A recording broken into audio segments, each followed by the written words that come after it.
پاکستان خود بھارتی دہشت گردی کا شکار ہے۔ انڈیا دنیا بھر میں دہشت گردوں کی پشت پناہی کرنے والا ملک بن چکا ہے۔ مذہبی ہم آہنگی کے حوالے سے مختلف مکاتب فکر سے تعلق رکھنے والی شخصیات کی پریس کانفرنس۔ انہوں نے کہا کہ انڈیا میں 25 کروڑ مسلمانوں کا مودی حکومت نے جینا حرام کر رکھا ہے۔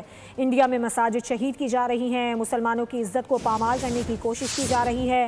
بھارتی مظالم پر خاموش نہیں رہیں گے۔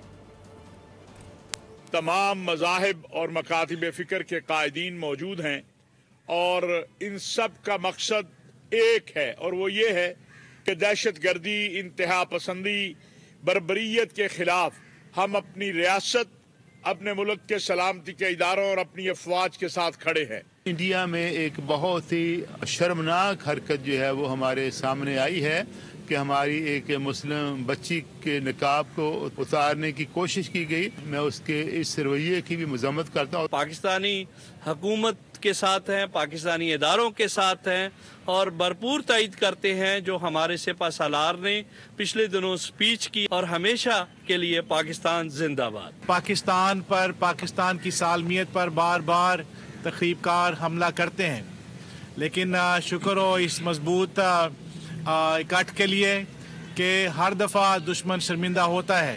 جہاں بات آسٹریلیا کی، انڈیا کی اور ہو رہی ہے دہشت گردی کی جو پاکستان میں بھی ہوتی ہے، تو آج ہم متحد ہیں اس دہشت گردی کے خلاف، اور متحد ہیں اپنی پاک افواج کے ساتھ، اداروں کے ساتھ۔ جو آسٹریلیا میں ایک ایسا دہشت گردی کا واقعہ ہوا جس میں بے گناہ لوگوں کو نشانہ بنایا گیا، اس کا بھی لنک ہندوستان سے نکلتا ہے۔